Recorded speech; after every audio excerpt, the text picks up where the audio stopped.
G'day everyone. Proud to say Barkarati is brought to you by Radix Nutrition, makers of the most technically comprehensive nutrition products that have ever existed. Unlock your potential with Radix.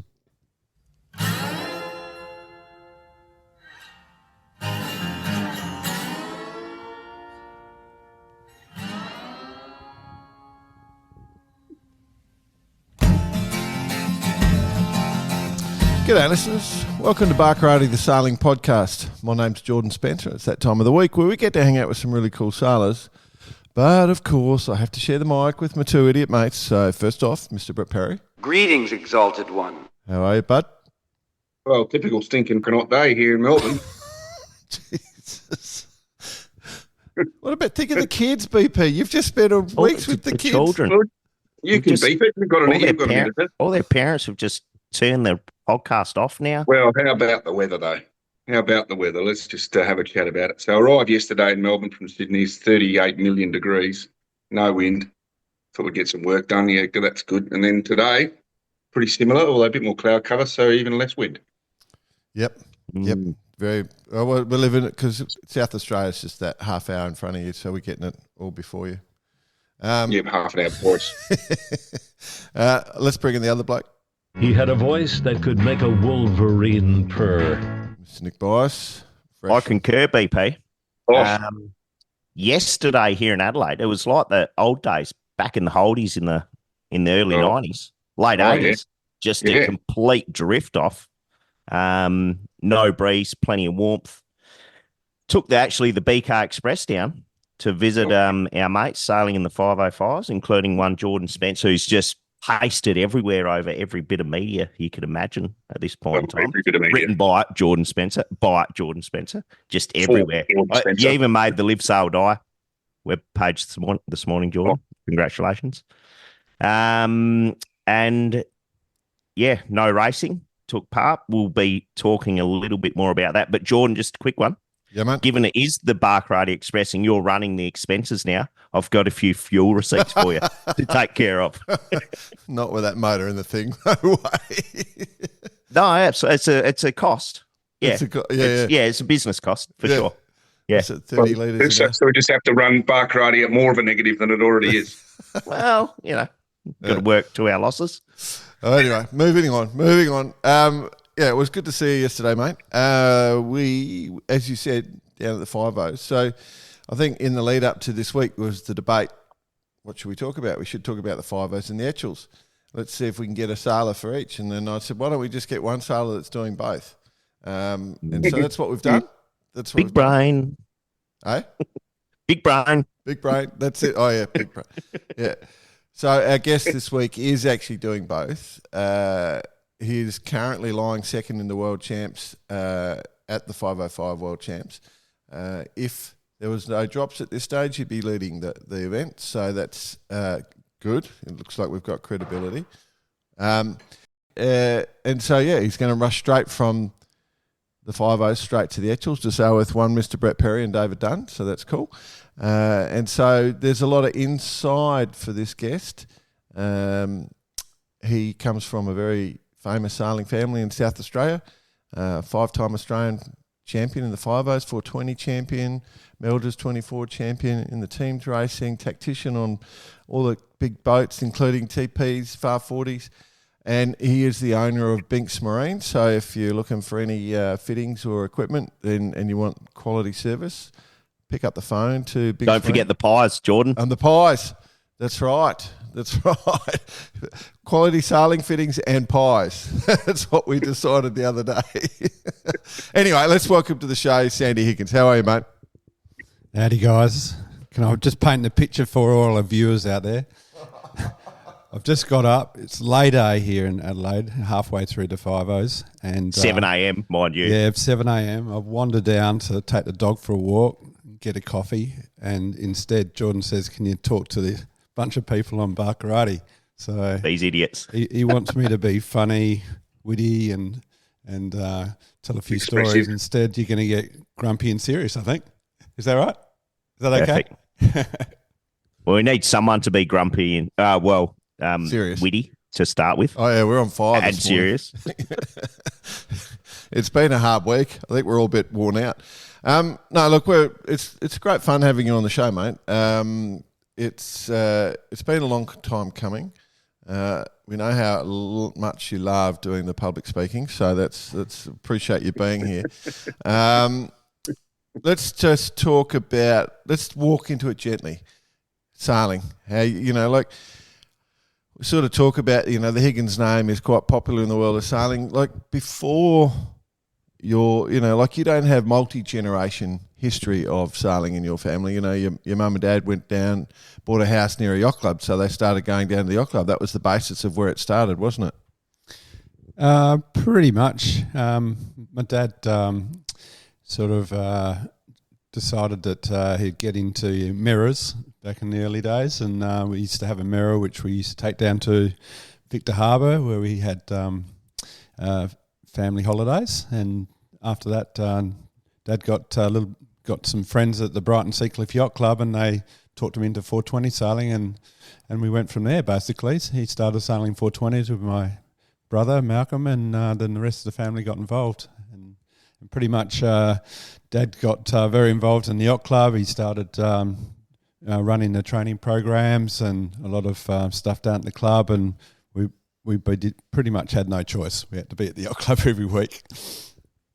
Obviously, this is Brighton Seacliff Yacht Club. For the international listeners, it's a very famous South Australian yacht club, and a very beautiful one at that. And everyone who in Australia really who sails, and probably a lot of sailors around the world who sail, particularly fivos, would know the club very well.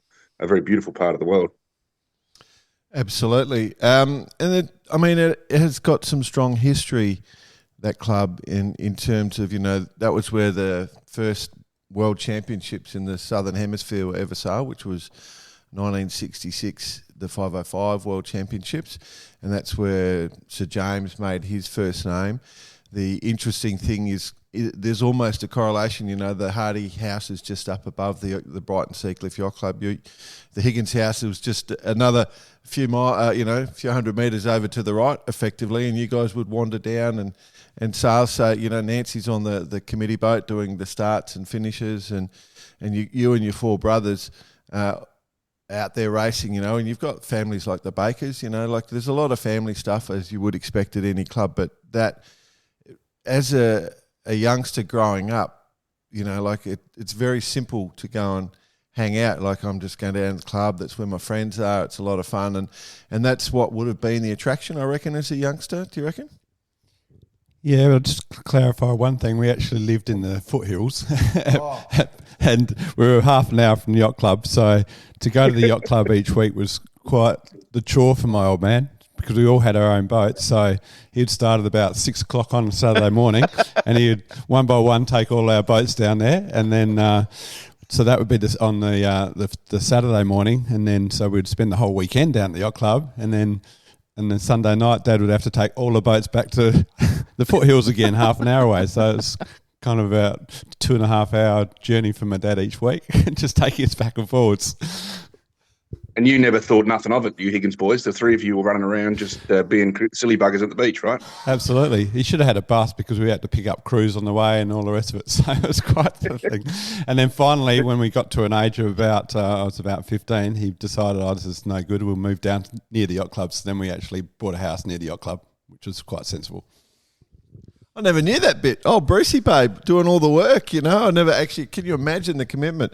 But I guess, he saw the love for the sport for you kids. I think that's would have been the truth of it. Like he very much was about his kids, and when you first started going for a sail, mate, like did you really enjoy it, or like was it just I'm just doing this because my brothers are doing this, or like how did that play out? No, I think I loved it and everything. I loved the sport when I was young. I started a little boat called a Holdfast Trainer, and it was just that was what we did. We just went sailing and it's pretty cool sport for a youngster, right? You just go out and you don't have to worry about anything else. You're just going out there and having fun with another friend of yours, and yeah, it starts out just cruising back and forwards, and then to start racing, and away you go. You either really get into it, or you just keep cruising back and forwards, I suppose. And I decided to get into the racing side, and it was very competitive down at Brighton. We had like 14 holdies or something. About 40 holdies back in those days, and so it was just a massive fleet, and we all had a lot of fun. Hey, Sandy, I've been pretty successful in a small campaign called Bring Back the Rainbow. You think we could start one out of Binks Marine, bring back the Holdfast trainer? Well, yeah, there's plenty of them around. You Exactly. see them all over the place. Most of them are sandpits these days, Bicey, so that's Yeah, I the know. only problem. And we've Sandpits. I know where about 4 of them are as well. so the wood might be a bit rotten on them, so I think it'll probably be a bit of a arduous struggle. Nothing a bit of fiberglass couldn't help up. We can get that from Binks Marine, can't we? Exactly. Yeah, let's do it, I reckon. All right, I'm starting the campaign today. She kicks off. Well, we're starting to get our name in the junior fleet after the Sabo week, so we can do the Sabo week and the Holdfast trainers and the rainbows. Well, Jordan's probably picking up on a bit of a theme. He's been giving me shit about the old Land Rovers for some time now. He saw the Barkarati Express yesterday, probably in better condition than a Land Rover, but it's kind of the same sort of era. Like a Land Rover, Bicey. It's kind of the same sort of era. It's just as reliable. And the Rainbow, yeah, about the same era. Holdfast trainer, same era. There's something going on here. Hey, Bicey, we haven't done something yet. What about Jordan's Peugeot? Oh, yeah, we'll talk about that at another time when he eventually gets it back from the mechanics. No, sorry, go on. Sandy, I got one for you. With your brothers, like, was it just competitiveness from day one? Like, from everything from sitting in the front seat of the car to being on the beach to basically racing? Was that kind of what happened? Not really. Well, Peter, my middle brother, really couldn't give a stuff. We were, he was quite happy just to go out there and just enjoy his sailing. But obviously, Mao, no one could beat Mao. We weren't allowed to go in front of Mao. If we beat Mao, he got grumpy. Yeah. And then there's Dave. Oh yeah, Dave. Yeah, he's a little fiery one about at the back end. Yeah. I could imagine you guys getting up in the morning and Dave would be running out for the front seat of the car. He'd be like, I'm in the front. Oh, absolutely. Yeah. But then Mao would kick him out, of course. Every weekend the same. One of the things, like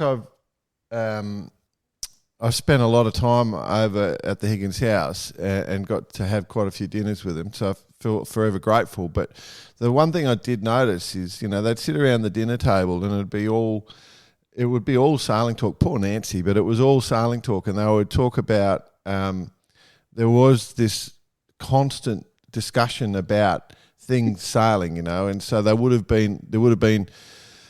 You'd talk about the race, or you'd talk about trying different things, or what works and what doesn't. And so it was a coaching session every single night of their young life. That was one of my memories. Oh yeah, we had the salt and pepper shakers going, and then a sauce bottle for the triangle dry brownies. Yeah.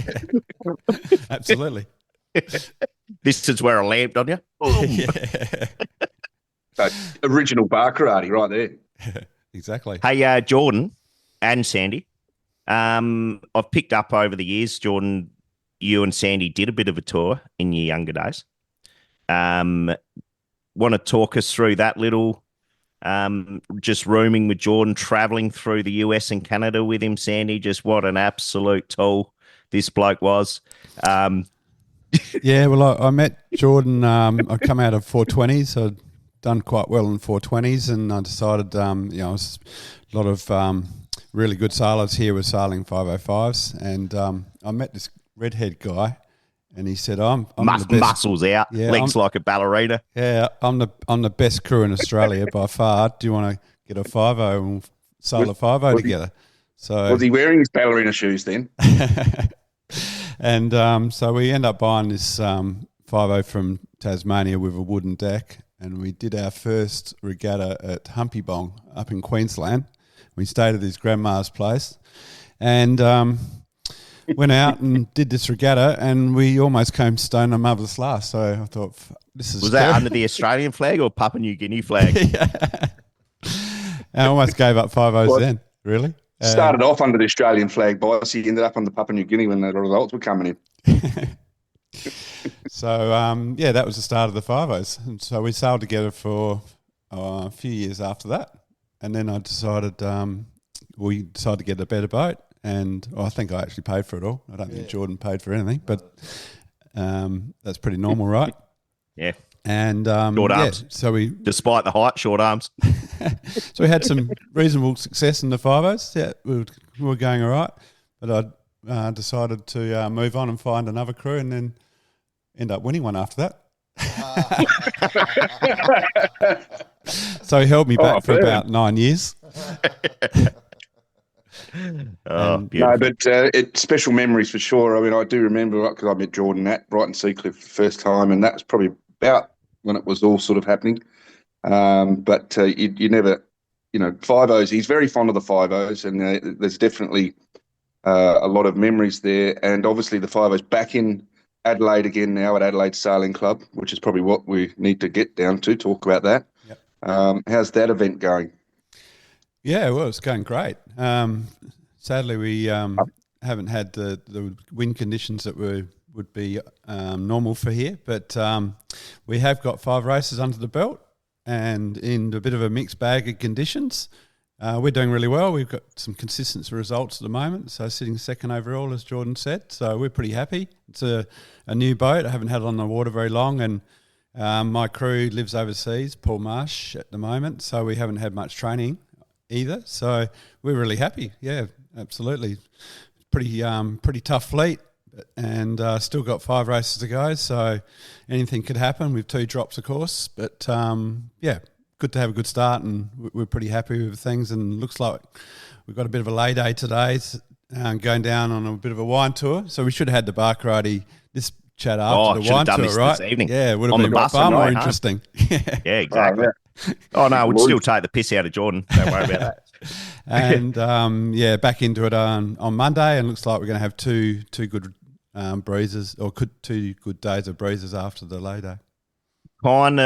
So what is it? Monday, Tuesday left. Yep. Bit of a kind of up to the 20s, south-southeast on Monday. Yeah. Which is a bit more typical. Not really a typical south-southwest sea breeze. So it could be a little bit different. Yeah, I think it's going to be quite tricky. It's going to be, it might pull around to the sea breeze. It may not. So there's also rain thrown in there as well, I think. So, it's going to be still quite tricky, and 5 races in 2 days we got. So see what happens. Mm. So, Jordan, given you're out on the water, obviously seeing Sandy and Marshy up front is good, but along with Sandy and Marshy, there's quite a few other South Aussies as well. Yeah, it's, it's been good watching. The fleet's a little smaller than normal. I think we're sort of missing a bit of the depth from the Europeans, I reckon, is probably a fair assessment. But the South Australian crew contingent, obviously, Sandy and Marshy, you can see when a team sails together for a long time, it's easy just to jump back and you get that, each other's routine, and that's definitely obvious. Sandy's brother Malcolm sailing with his son, Malcolm's son Angus. Angus has been doing a lot of the 470 stuff, trying to get to that Olympic team with that. So they're a little lightweight, and they're definitely going better in the lighter winds. And then the other South Australian sailor that's been standing out is Rob Jewson, sailing with David Snowd. So Snowdy and Fritz are going pretty well. They've had some right to the front of the fleet.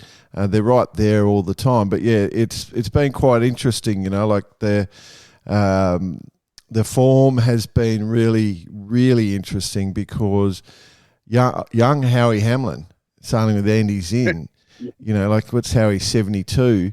He still, he looks kind of like a little bit of a Yoda these days. He's sort of wandering around and he's a little bent over, but he's still super fit and super strong. And Sandy, you're saying he's just so hard. In the light winds, that's the fast boat, right?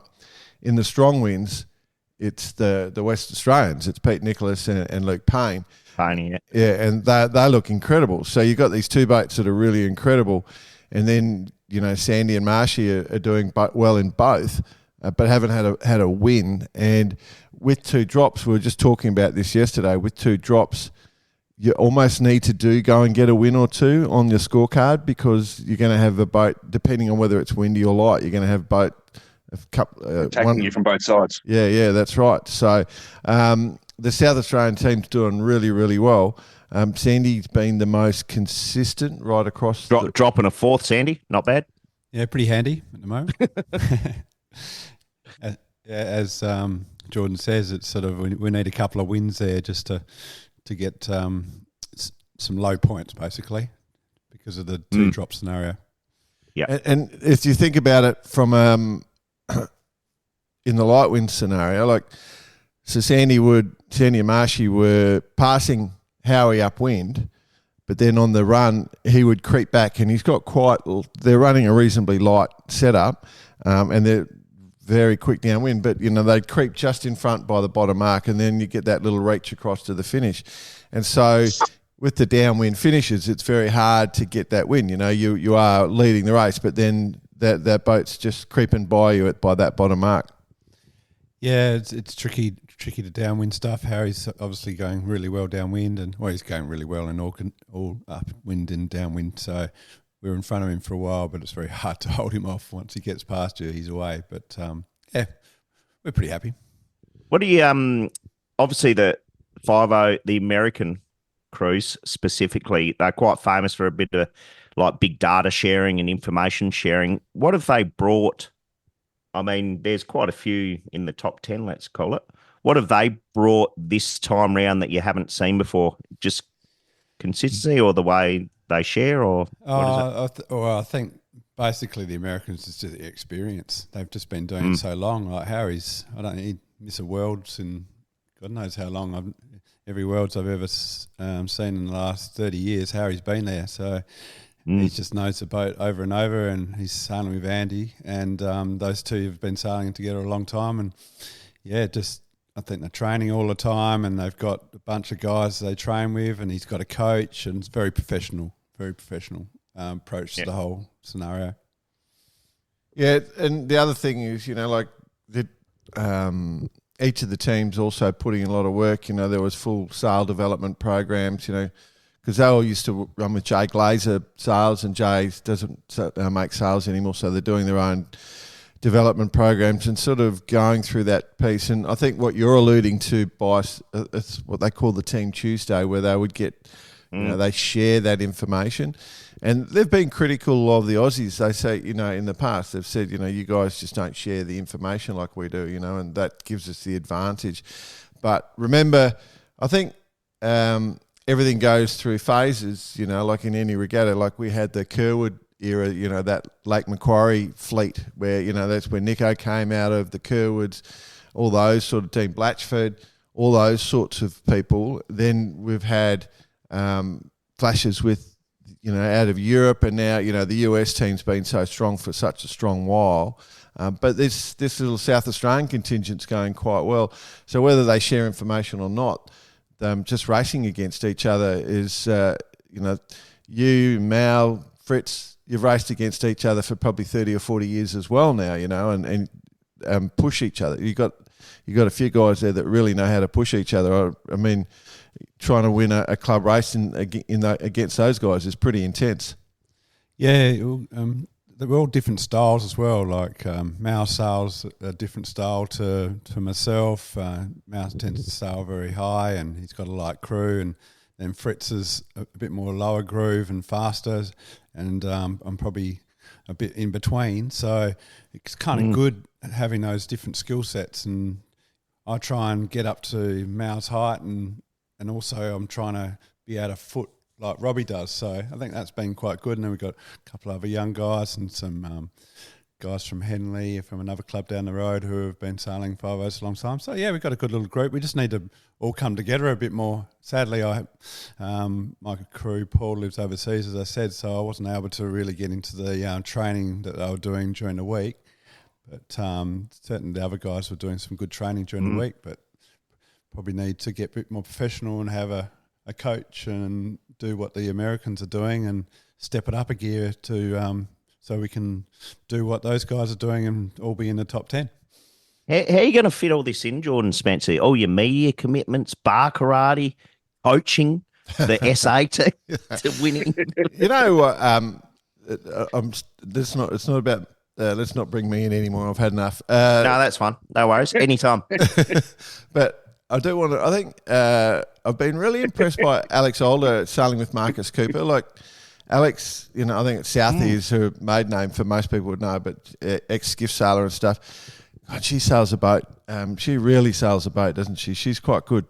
Yeah, she's really good. She just, particularly in our states and stuff, she's such a strong competitor. And those guys, I think probably with a young family, she hasn't been able to get on the water as much as she would like. But, yeah, she sails a boat, 505 so nicely. Yeah, absolutely.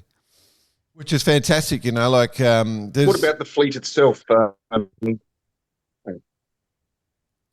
You just broke up a bit on that one. Sorry, Beppe. Jordan, I was just saying, what about the fleet itself? I said, what about the fleet itself? It's, you obviously got the top 10, 15, but then there's a lot of people enjoying the boat for what the boat is. Do you find that there's that once you get down to sort of the sailing group, that there's a good level of social activity and everyone's having a good time? Obviously, Adelaide Sailing Club hosting the Lasers last year, it's a good place to sail. So there must be a good bit of social activity. Yeah, that's one of the beauties of sailing the class, and that's why I think we have quite a strong class, is because everyone's it's like a big family. We all have it's serious on the water, of course, but off the water we'll like a drink and sit around and chat about all the day's activities and what everyone's been doing in their life and all the rest of it. I haven't been in the 5-0s for about 6 years, so it's really nice catching up with a lot of people I haven't seen for a long time. And I think quite a few wives have come along to this regatta as well, and I think a few of them will be coming to the wine tour today. So yeah, absolutely, it was a good side of the class. Can concur on that. Can concur on that. BP went down there yesterday. No sailing. Everyone, I think you had your AGM or something, and then everyone just filtered down to the new downstairs bar at the Adelaide Sailing Club, just spilling out onto the lawn there. It's bloody good. Yeah, good environment. Nice. So winery tour today, and I'm assuming there's a couple of bus loads going down for that. Yeah, there's a bus going down to that. Kindly sponsored by Vizzy, and my partner Karen's quite involved in Dandenong Wines down there, and the Hardys, who are a major sponsor. So going down to support them. So it's fantastic. Yeah, it should be good. Sounds horrible. Very good. Yeah. I did speak to Nico yesterday. And, obviously with Hardy's being a sponsor, they've got some fairly premium wines being given out. And Nico, I took him a bottle of wines because he was tied up and he couldn't do the presentation the night before. And he said, I tried those wines from the pre-Worlds. They are fantastic. And so I was walking over the wines. He looked so happy that I was going to give him a nice bottle of wine. And he's just gone, this is great. The other thing I think that we should mention of interest is, and Mal's really pushing this one, is the family challenge. Like there's quite a few family combinations that are in the fleet, and it's interesting. Oh, yeah, like father son, mum son, or whatever, however you want to sort of. There's all these different combinations, and he said in the pre-worlds he had to elect whether to cover one boat or one boat that was father son, just for that threat, for the bragging rights on that one, and so that was important. But there's even a father on one boat, kids on other boats, sort of thing, which is good, which you get in a lot of classes.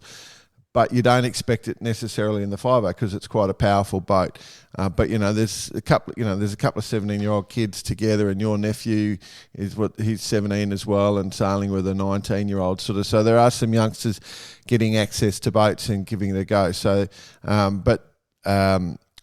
the 50 is a great boat, and it's good to see these youngsters coming into it. A lot of people are intimidated by it. I spent a bit of my time in the mornings doing a bunch of videos just trying to explain the boat. And, so if you go to the International 505 website, you'll start to see these things where explain why all the strings are there and how it works and what it gives you and why the 50 is such a great boat.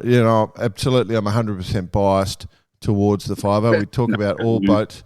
But, I genuinely love the 505. Had a great time sailing with Sandy, had a great life sailing with Fritz. And until my body gave out, had to go through a couple of editions and rebuild the body. But, it is just an incredibly rewarding boat from the sailability and also how much it teaches you. I was going to say, Jordan, what a fine job you have done as well. Not the sailing, just the rebuilding of that beautiful specimen, that body of yours. But you got the ratios a little bit wrong with the head size versus body size. This is not fair. What are we doing this week for? I'm not going to publish. I'm not publishing. I'm having a dummy spit. Oh, can you please publish it? Because it's bloody hilarious. You'll live. Anyway. While we're on Jordan Bashik, are you actually on the wine tour today, Jordan? I am. Yep.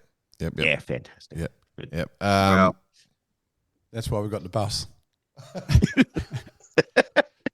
Guess who's taking the mic? We had to get the extra large doors. I was going to say, tour coordinator and bus driver, Jordan Spencer. On the left, we've got the queue. If you look over to your right-hand side, you'll see Port Standback. Anyway, but from can I ask from your perspective, Sandy? With sailing the 50, just talking about at a class perspective, what you enjoy most about it?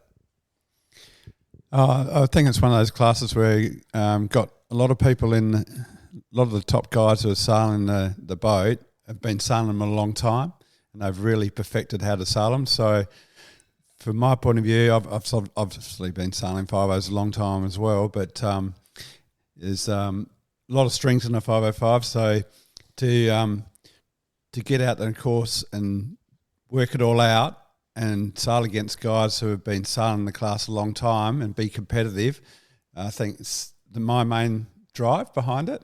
And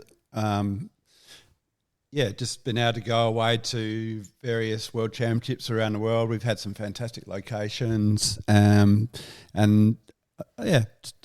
probably what I like about it.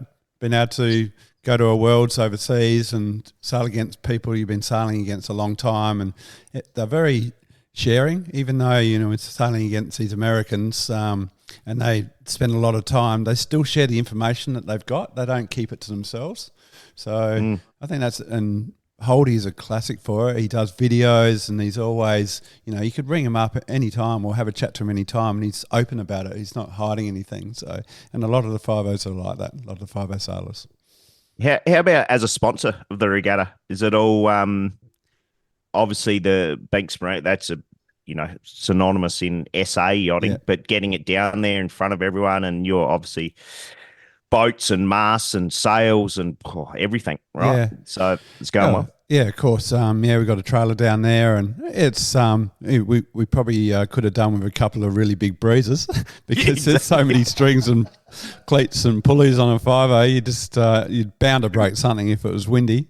So after the first day, we had about only up to about 15 knots, but there was still quite a bit of breakage there. But so we really needed a 20 knot, I reckon, and then we could have sold out of everything in the trailer. Wow. And then we could have stared working on our pies next to us. You got 2 days. 2 days coming for that, so you can make up for it. No, from a sponsorship point of view, it's been good. We've got Vycobia on board, with Pat Langley from Vycobia, who's doing a fantastic job with his yachting clothing and sailing clothing. So it's great to have Pat on board. And Harkin as well. Obviously, Harkin's synonymous with, and obviously you want reliability on a 50. So that was a no-brainer to get Harkin involved as well. Yeah. Here. All righty. It's been good. It's been great. Like, so if, you know, obviously it sounds like an ad for the 5-0, but let's be honest, we're a little tiny bit biased at our end. And if anyone does want to have a go and get into it, then have a go. You'll never look back. They're a great boat. Of course, with, Sandy at the front of the fleet, 5 races to go. There's a lot of tension around, so we're going to try and relax him today, him and Marshy, so they don't think about it. You need that ability to sleep and recover. And my role, I've been told on the bus tour, is to make sure the Americans have an inordinately large amount of fun, so they're a little bit struggling tomorrow. They tend to be non-drinkers, just so you know. So it is a challenge. You're going to spike their drinks, Jordan?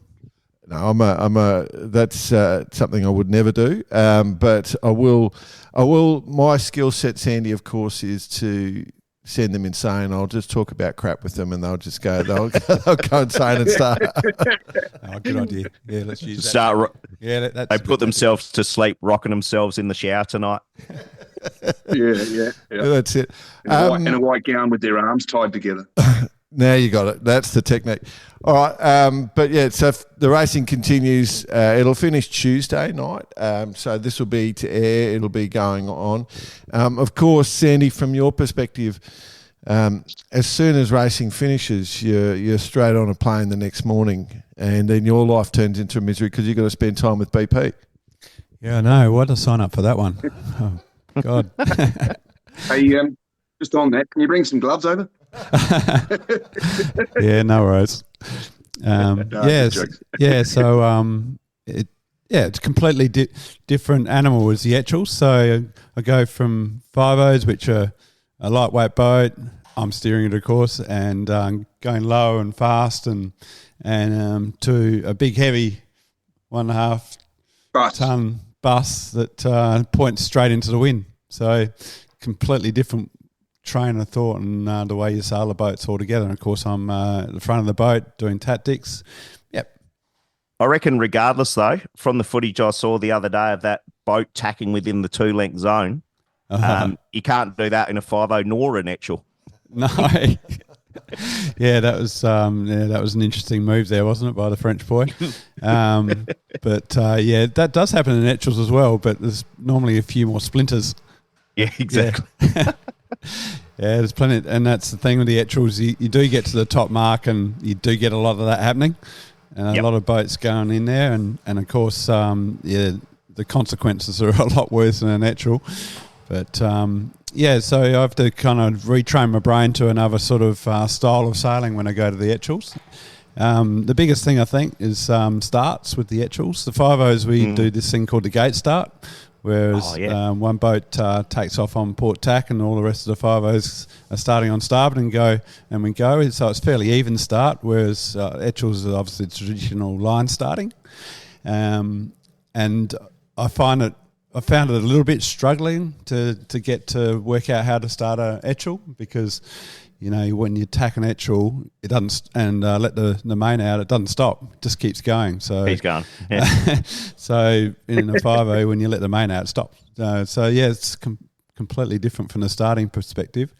And we've now got this Vacros unit on board on the Etchells, which is another game changer as well, because it tells you distance to line, and it's got all this information that we haven't had in the past in the Etchells, and if you're over the line, it tells you you're over as well. So from a race management point of view, the Etchells is going to be pretty easy for them, because they basically just set up these units, and if you're over, they don't have to do anything. The whole fleet could be over, and it comes up on your screen and you just start back. So that's completely still different. Be individual recall with 3/4 of the fleet over the line.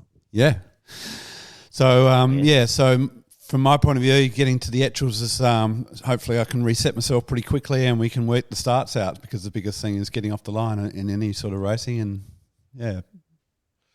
I did. I've got to say the fleets, the names in the fleet are all here now, and it's they're out doing the pre-worlds. We're out today doing some bits and pieces, but there's some pretty big names, and it's starting to heat up for sure. I was just going to say, boys, Sandy's obviously selling Vacros. They're a fantastic product, and he got a quick plug in there. But of course, we spoke to the boys on episode 204 from memory. So if you do, if you are interested in that, that'll be good. And then to your point, Jordan, just before you go on there, I was at the yard yesterday. I just arrived from the plane, and I'm standing there, and this guy walks up, and I was with David, our skipper, and he says, "Oh, g'day, Will. Didn't think you were coming down." Turns out it's Will from Vacros. Yeah. But I didn't know him from Bar Soap, but he's walked past me and David's introduced me, and he goes, "Oh, are you Brett Perry from Bar Karate?" That's it. So you remember? So you know what I mean? It's like the Vacros is definitely there. But on your point about all the people coming in, I did notice we have to talk about all the crews and stuff. Old JB, geez, he stacked his boat, hasn't he? Yes. I was with them yesterday. Matty Weir and the Finsail. I can't, just name eludes me at the moment. You've got the name there. Who's the where it's? Yeah, that's it. It's the Olympic gold medalist. Matus. Yeah. It's two Olympic gold medalists on board. Yeah, all single-hander sailors. So I'm not sure if they've worked out their crewing position, but we should be able to break them apart mentally pretty quickly just by throwing a few key words at them. Okay. Do tell.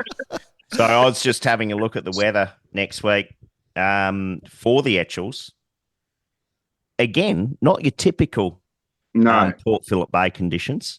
Looking, max of 10 to 12 knots, a bit from the north as well. Not your standard setup. So interesting to get your head into that. Let's focus in on what's it? The Great White Hunter. That's your boat, isn't it? Is that right? Great White Hunter. Yes, it is. 1483. 1483. Right. So we'll talk about that. How are you going to make sure that you come sixth? Oh, we've already got that position, haven't we? Yeah, no-brainer.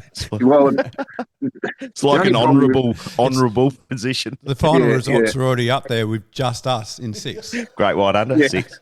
Yeah, the fleet gets built around us. Yeah. We just haven't worked out who's first to five yet. Yeah. Yeah. And then who's seventh onwards. Yeah, exactly. Okay, so going into that, obviously, with all the other sailing commitments and so forth, BP, you've been overseas with all the Far X2. Sandy's focused on this. Dunny, you guys, have you done much training? No, we have done nothing. No, we've done. We did the nationals down in Metong, and that was kind of a good regatta for us. Apart from the fact that BP wasn't on board, and then we did the Christmas regatta just before Christmas, and my old mate BP was back on, and it was such a pleasure to sail with him again. And the crew all gelled again, and I feel pretty positive. I feel like we've got the old team back together, and Dunny's happy, and he's strutting around like he owns a sixth spot again, and we're looking forward to it. Well, given we're hanging shit on each other, you'll be pleased to know that BP has been training very hard. He's been sending us the pictures from the gym. I'm not sure who's taken the pictures from him, but he's only prepared to do. And given wouldn't you like to know, boss? Given your role on board, Sandy, it's 3 minutes per tack, please. That's what BP's been training for. 3 minutes on starboard, 3 minutes on port. He's just sending us some hiking bench photos, ready to roll. Right, yeah. Okay. How's those arms going, BP? Is a bit sore. They're stretching in beautifully. Yeah. I'm not gonna go there right now, but I can let you know that there's some pain, but that's okay. No, mate, I've never really trained hard for hiking, but I figure this regatta, if we can get off the start line and be fully powered up, I think we can consolidate our position well. So that's the reason for that. I'm actually doing it properly, so I'm sure that hiking pays. All right. Well, let's look especially in 8 knots. Yeah, in 8 knots. So obviously, there's quite a combination of teams that are popping up for this regatta. So they've done a little bit of pre-world sailing currently. Andy Beadsworth with Brian Ledbetter and Will Ryan. Yep, not bad crew. Not a bad. So they just had a couple remembering Andy, he had Lammy on for the Worlds last year, and GT obviously jumped out of the blocks pretty nicely, but Andy was just nipping at the heels. Another day or two could have been super close. So they're going to be ones to watch for sure. Well, there's a lot of boats to watch. So obviously, I'm just going off. There's a couple of races in the pre-worlds down. Grant Simmers got Emma Killip and Will Parker. Then you got GT with Lammy and James Mayo. So they've had a little more preparation time than expected on that one. Scott Kaufman coming in, and then Jean Claude. Which is an interesting one, Jordan. Yeah. Interesting one with Hugo Rocker and Carlos Robles from Spain. Correct.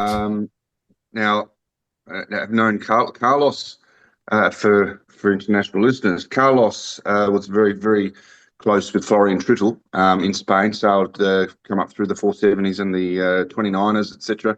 So that level of sailing alone with Carlos is going to be good. Looking forward to seeing him, actually. Yep. Jean-Claude, Sevi and Sam with Blood's son on board, young Max. Yep. So Blood will be there coaching, I'm sure. Yeah, he was building the tent yesterday. Yeah. Yep. So Eric Doyle, Bill Hardstay with John Dane. That's amazing. Austin Sperry with John Kostecki and Noel Drenelin. That's amazing. This is a good one. Yeah. Yep. JB There'll be a sailing, punch up on that boat for sure. Yep. JB sailing Matty Wern and Matthias. And then Nige Abbott and Rodney Hagelbus is out. Like, I'm just so excited to see those blokes with Chris Manton. That's going to be great. Like, you just keep going and going and going down the list. And those young guys, Jack Abbott, who've they're actually going really well. They did really well at the Nationals, and one to watch actually. It's good to see a young team in there. I like the Barry too myself, Kingo, Sloth, and MJ. They're bound to drag something out. Yeah, they did in the last race of the pre-Christmas. They got a second, so they were quite excited about that. But they're in there with the hunt, local waters. Yeah. So how many boats do we in 33 doing the pre-worlds? How many in the worlds? Do you know how many? I haven't seen the yet final entry list. I've done 43. I think it's 40, 43, 44. The words from the Super Done in the background as he's doing his yoga. Right. What, putting yoga on his radix? Yeah. Yeah. It's you broke up there, Danny, so we didn't quite get what you said, buddy. But from a perspective of sort of managing the thought process, Andy, you're totally focused on the 5-0s. Do you think forward about the Etchells at all, or you just is it a relaxing thing? Oh, I can focus in a bit on the Etchells rather than thinking 5-0s tonight as I fall asleep. Is that how you do it? Yeah, obviously still thinking about the Etchells in the back of my mind, mainly hoping that BP and Dunny will have it already and roll out the red carpet for me to step straight on. Really, it's rock star material, boys. It's rock star material. We've got the support vehicle picking him up from the airport. We've got all that happening. Oh, that's good to hear. I was a bit worried about that. We'll have. I'm gathering rose petals. And he's Dunny in the background gathering rose petals for the. Dunny even selected the bed in the rooms in the house and told me I wasn't allowed to have the one with the ensuite. So, that's good. Yeah, well, you would have to contend with Karen if you didn't get that right, BP. But hey, look, it's going to be a good week, and we understand the pressures of coming from one worlds to another. We're pretty focused on a week of training with one Ian Brown, so as of 5-0 status and Olympic status. So we've got a little bit of a team going. So we're going to get out there and do some training, and hopefully it all comes back in the next week.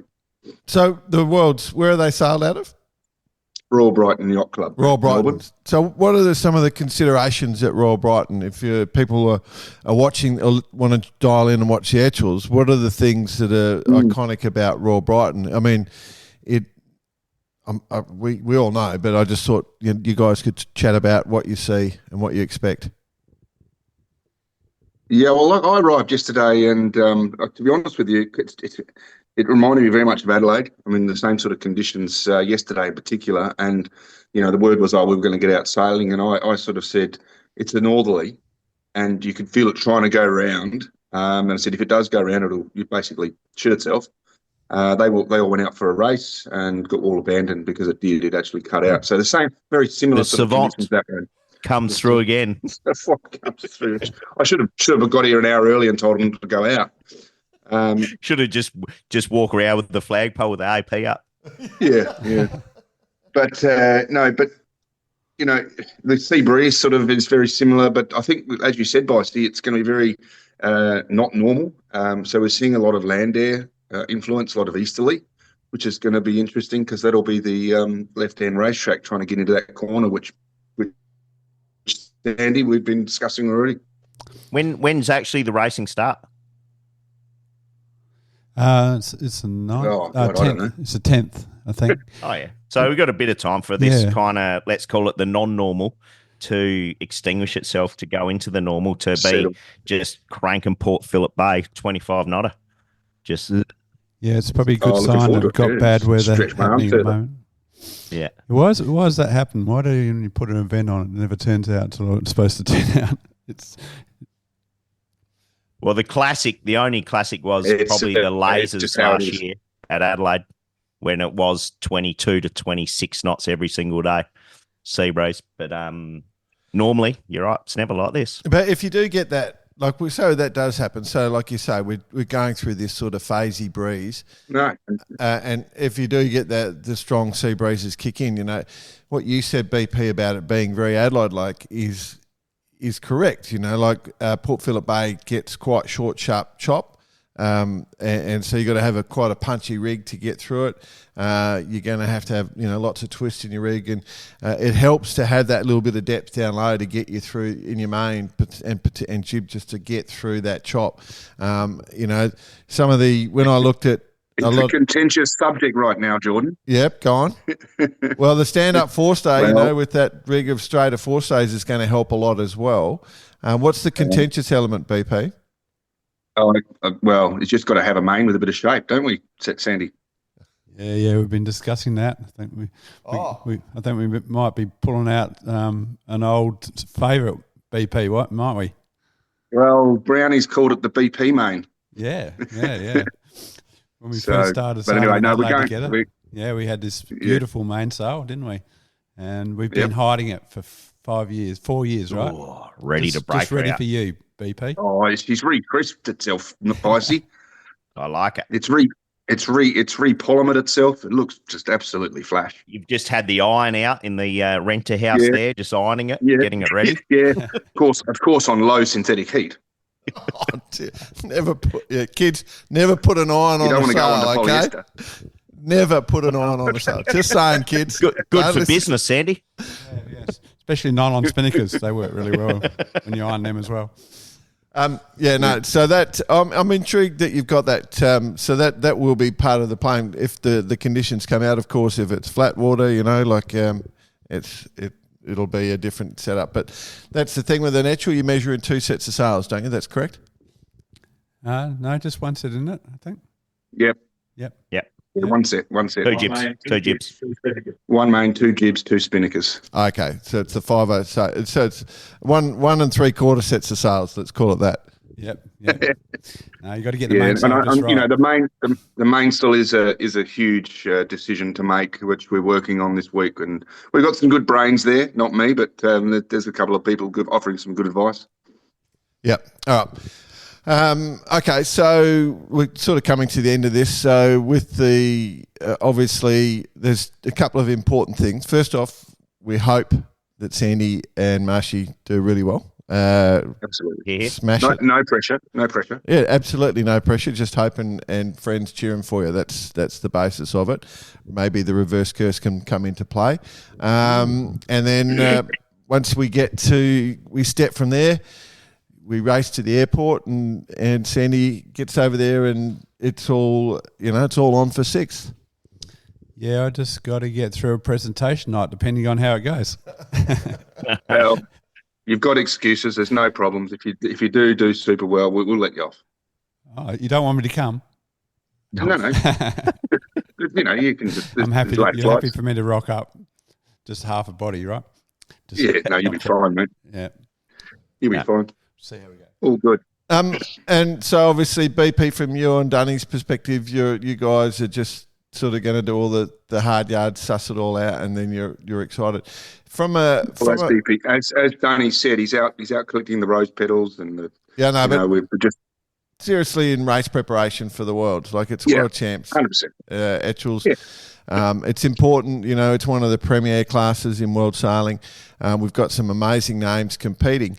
It should be great. Do you know if we're going to have any ability to watch? So if the listeners are... So Nick Douglas is doing it, which is good. She always puts on a good show, and she's got her Etchells Australia links, which are going through Facebook, and then a daily write up on Sail World. So it's quite a covered event. So you can watch the racing as it happens. You could give us a daily update, BP. Go live on the way in. I could go. I could. Yeah. Just keep all the listeners entertained. Tell us about your day. Yeah. While I'm hiking. Do it. Cool. Excellent. So obviously, best of luck, and I guess thanks to Sandy for joining us. I know he's got to focus on the back on the 5-0s for the moment. I thought you were going to say focus back on the wine tour. Well, focus back on the Chardonnay for this afternoon. That's what I reckon. Yeah. Dog's not very happy with me, boys, because I haven't taken him for a walk. So yeah, no, Jordan's going to let you off right now. So yeah, good on you. I probably could show you. I'll see if I can pick the computer up without disconnecting. But if you can you just? No. There he is. He's waiting. He's waiting at the door. Just dog's waiting right there. Just giving me dirty looks non-stop. Yeah. Riveting. Go take a dump on your bed tonight. But best of luck, mate. Keep going well. Like, it's great fun watching, and couldn't be happier for you. Yeah, thanks, guys. Cheers. Yep. Cheers. Keep going, Sandy. We'll be out there Monday, cheering you on.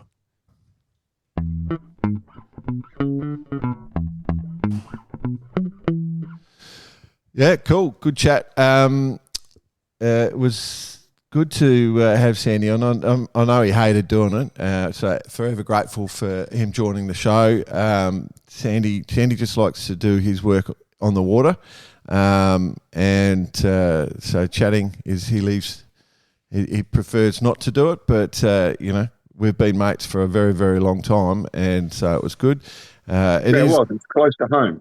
Close to home for you. Yeah, and it was really, it's been really good. The way they're sailing the boat. Look, the standard of sailing at this Worlds is really quite impressive. Like, I reckon at one stage I said, I think Howie Hamlin just sailed the perfect race. Like, it's really interesting to watch. But it's a good combination of everything. The fun, the family. Great racing. It's pretty cool, like, it's very, very cool, very open. So, got a lot of friends in the fleet, but, I'm happy to see Sandy and Marshy doing so well. So very, very good. And just a quick one, though. Whilst the boats are sailing out of Adelaide Sailing Club, remembering Henley Sailing Club is part of this as well. So yeah, that's exactly right. Congratulations. They're all doing a bloody good job. Yeah. And it's the ultimate location for an event like this. It is. I mean, it is. It genuinely is. Adelaide, sailing off Adelaide is dinghy paradise, I reckon. Like, it's as good as it gets, It's definitely getting a few of the regattas recognition. There's no question there. All right, we'll move on. It's good. Obviously, with everything that's going on, got to suck down the Radix. Okay. So basically, you mentioned training and what we're up to, and obviously here in Melbourne, getting ready for that. I have introduced Radix breakfasts to the boys, and there was a bit of a test on this morning. Haven't heard the results yet, but usually the results happen about 8 hours after, so we'll see how it all goes. Fluffy, floaty, stinky, sinky. Have you guys got any specific weight? Do you need to dip for this regard? No, we're actually all good. I've had a little bit of a Christmas jeer, so I've got one or so to lose, but we're pretty on target. I like going to regattas, not having to to staff. So we've done well.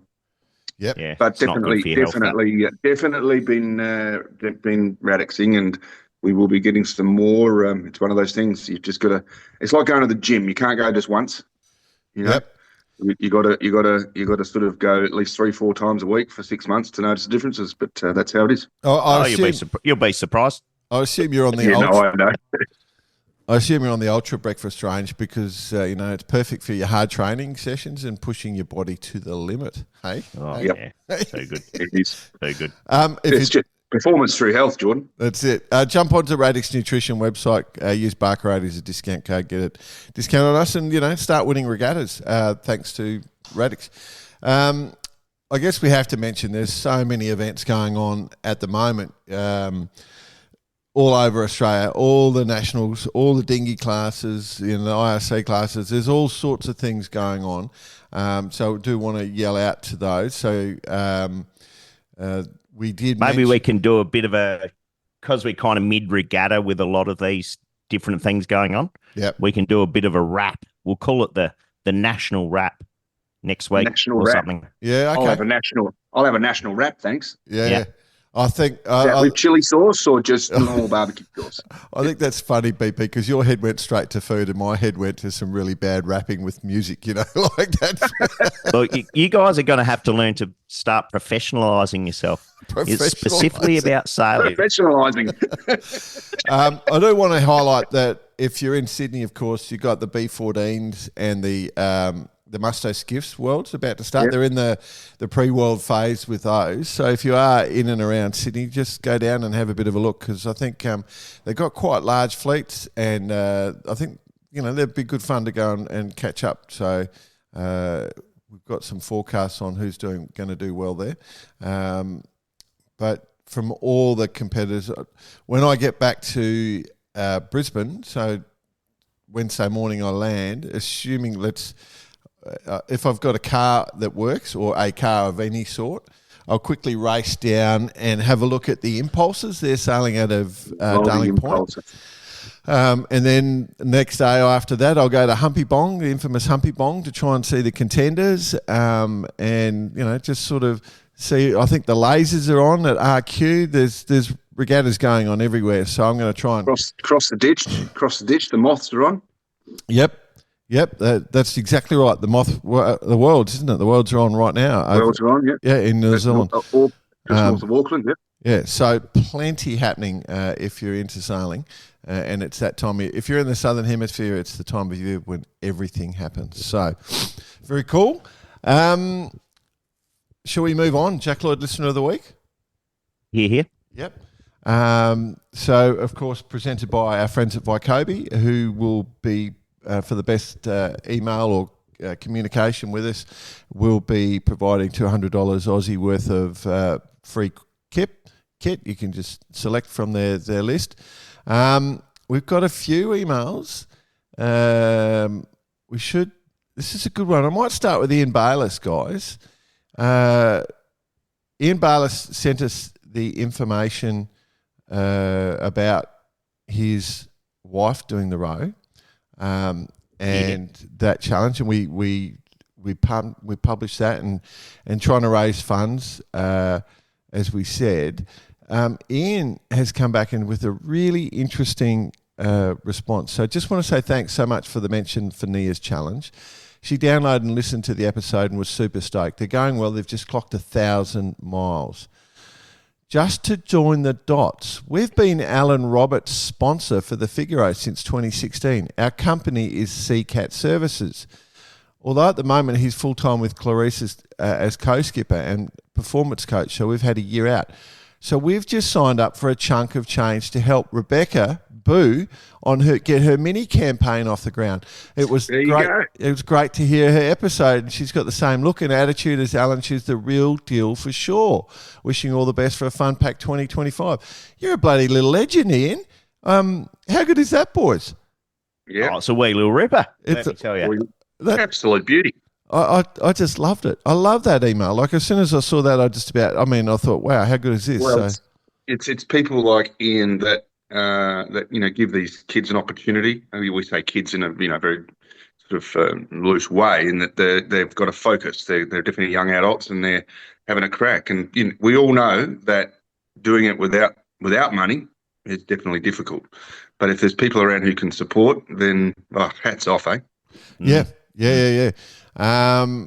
So congratulations. We got Ian Turnbull sent us about 500 emails during the week, which is great.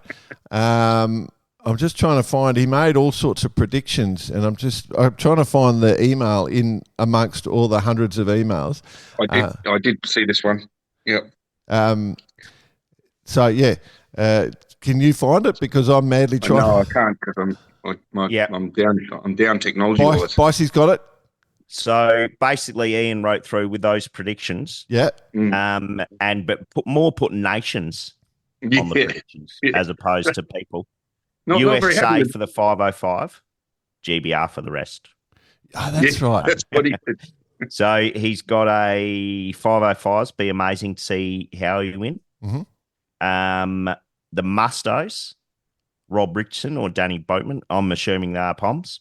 Nick Craig and Toby Tastic in the B14.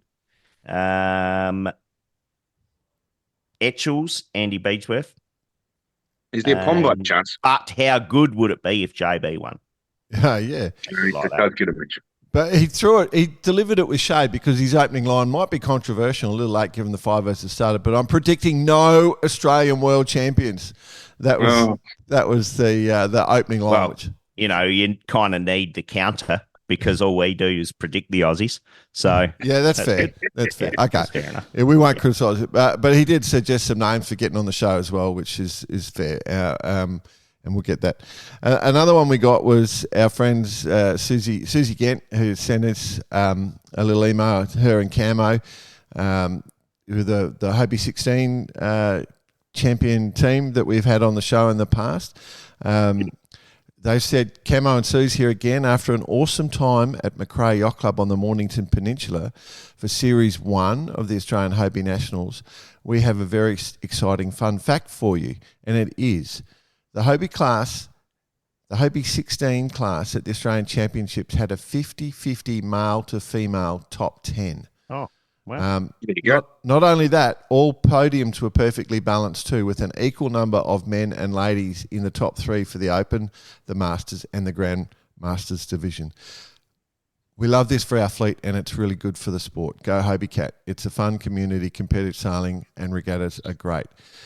Series 1 is all wrapped up, which was the 16s, main event, and the Hobie 18s. And she sent a link for the results. Series 2 underway. This is the 14s, the Hobie 14 Turbo, the Hobie Dragoon, and the Hobie 16 Youth and Women, finishing up Sunday, which is today as we record. From us, thank you for the Bar Karate hoodie vibes. We had a great championship, so they're using a full reverse curse methodology there. Close and challenging racing, and always loads of fun from our racing mates around the country. Macrae runs an excellent event. Commodore Scott and the team are very welcoming, and volunteers are so enthusiastic. We vote them as the Bar Karate Club of the Month. Oh, hey? Glorious. Now we look forward to our Nullarbor run back to the west and a Bar Karate marathon. Cheers and Happy New Year's. That's a bloody good email. Marathon.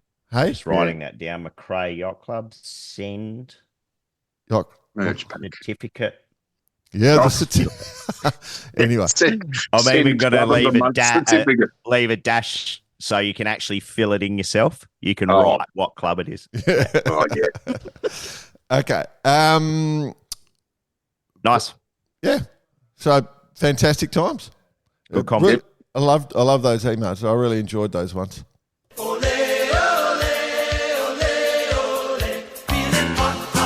It's hot time with Bice. Park, we've been doing this, 5 years, right? Almost 6 years. We still are. But now you've found the right setting. We can hear all the music now. It's good. Well, only that. Yeah. No, we hear the start now. We've got Did we hear the start? Yeah, yeah. Good on us. Anyway, well bloody good one. As mentioned earlier, we're going to do a Nationals wrap-up next week because everything's obviously going on at the moment, including the Sharpies up in including the Sabos. Sabos just came to an end. We've got some fantastic sound bites to those. We'll be lashing those out next week. So next week was, potentially it could take up the whole show, a bit of a Nationals roundup. A bit of a Nationals I think we've done that in years past. So, but that'll be a bit of a Aussie-centric one. But let's move on. What else is going on in yachting? The Vendée Globe. 3,500 miles to go. How'd that slip past us? Just continues to give, doesn't it? Continues to give, the Vendée. Yeah. Old Charlie, just 3,500 miles ahead of Yon Rochon. So Yoni Roshoni. And what have they got? 3,500 miles to go. Not far at all. I've been whispering in my little mate, my little French photographer mate, Christophe Favreau's here, and saying, who's the best one to talk to in the fleet? And he's saying, Jan Rochon. Oh, Jan. He's good. He's good at English.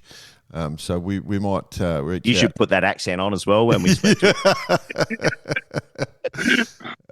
but yeah, it has been really interesting watching. There's been plenty going on. There's that top three is obviously the focus. And remember, with Sebi, he's now with the trade wind angle, he's got his foil back. So he, because his port side foil still works. And then I think there's going to be quite a battle, that sort of 4th through 10th. There's going to be quite a battle in positions going up there. So no rest for any of the people. I think when both Charlie and Jon get to shore, they are going to pass out. They're going to be so tired because they have just been match racing around the world. It's been incredible, hasn't it? Yeah, fantastic. They just need to retain enough strength to stand there holding a couple of flares up. Oh, yeah. In traditional French solo sailing tradition. Gaelic celebration. Yeah. So that kind of, I know, BP, we've got a bit of time pressures to get you out the door to go and wet rub the keel on the Etchell. Yep. So as mentioned, we'll do that little wrap up next week. But anything else? Oh yeah, right I don't want to come in while we're talking French. Obviously, the Sabos, as you said, that's what you're talking about, the little wrap-up next week. The Sabo Nationals, which we sponsored, we've got some BP's put some audio together. We'll do that as part of that wrap-up as well. Obviously, whilst we're talking about the French event, the Vendée Globe, Sabo is a French word meaning shoe. So that's where that comes from. So, the French tie in there. Just a man of knowledge, isn't he, Vicey? Oh, I tell you what, this is... He plucks these out and just continually blows our mind. Well, I can continue. We were talking about the podcast yesterday, and it's like our little therapy for the week, right? Yeah, we get to talk shit with our mates and have a look at yachting. Did we say it's educational? My word, educational. I tell you what, I'm going to go down. I'm going to go down to the club today, and I'm going to ask people if they know what a Sabo is, and they're going to say it's a little boat sailed in New South Wales, Tasmania, and Queensland. I'm going to say no, it's a shoe. It's a shoe. Oh, big brain. Well, I can add to that. So obviously, sabot is the French word for shoe, but the word sabotage is the evolution. So sabotage, you would shoe evolution. No, what happened was the word evolved because like if there was an issue and so a bit of rebellion at work or something like that, the sabotage, the people would come in and kick them, like with machines coming in when they were taking over, they'd come in and kick the machine with their feet, with their shoe. Give them a sabot. Yeah, so the old sabotage. That's it, the sabotage. And that's where that's so sabot, shoot, tage, kick machine with said foot. Yeah, there you go. I thought you'd find that interesting, but anyway, that's where the thanks, Riley Sussex. Anyway, the one other event we should probably quickly touch off on is the other event that we sponsored, which was the of course, Capel Sound Invitational. Sorry, Scott. Yeah. So Scotty Patton sent us a beautifully scented document, and all he cares about is growing the sport. He's very much into it. Boys, if there was ever a day to take a snapshot of sailing, this was it. Just in our little corner of the world, our 15-kilometre stretch of white sandy beaches and turquoise waters, we had the Cooter Boat Nationals at Sorrento Sailing, Cooter Boat Club, the Petersville Regatta at Blair Gowie Yacht Squadron, Obviously, the Capel Sound Invitational at Rye and Rosebud Yacht Clubs. And friends of the show, Cam and Suze, leading the Hobie Nationals at McRae Yacht Club and winning. Congratulations to them both. Truly a spectacle, and if only we could bottle and capture that day to showcase the sport somehow. Anyway, the battle for the bar, we got it away. The forecast was rubbish, horrible for the whole week. Really, it made it very hard to pick the right day for the fleet, but in the end, I think we sailed on the best day we could. We raced Sunday the 29th, so exactly last week. Start was frustratingly light with confused breeze, and the southerly was on its way, but we'd already postponed the start for an hour. So we fired the cannon and went. I really do need to get a cannon. Over 80 craft were released onto the course, from the open skiffs to the falling kites and literally everything between. Unfortunately, conditions were too marginal for the falling kites at the start, but they soon got ripping. Roughly, the first third of the race was less than ideal, in my opinion, but the sea breeze eventually filled in to give the fleet some blasting opportunities. All in all, a great day, 25 degrees, sun, salt, sailing, and more than enough food for everyone at the after-party presentation. I do want to say, though, the attitude of the sailing fleet was absolutely amazing. The willingness and excitement to do something different and simply just for the fun of it was a huge positive. Everyone I've spoken to is coming back next year, and we've got such great support from Competitors Class Association. So many things I could go into detail with here, but I'll spare you for now. Keep an eye out for the Capel Sound Invitational socials, as more images and footage will be coming. Heartfelt thank you to their sponsors. Let's give them a plug. So us, the Vycobi, Ronston, the Windsurfer Association, Dave at Quantum Sales Mornington, Independent Wine Store Rye, and of course the competitors for their willingness to turn up and do something different. More ideas to work on. Thanks, boys. Scotty. Nice. Scotty, lovely email. Very grateful for that from you, buddy. Congratulations. Simple, isn't it? That was... Yeah. Yeah. I mean, when the stars align and you're going to get the perfect conditions at some point, it's going to be basically the regatta of the world. Yep.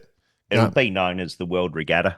Yeah. I did find just the worlds. Just the worlds. Yeah. The world.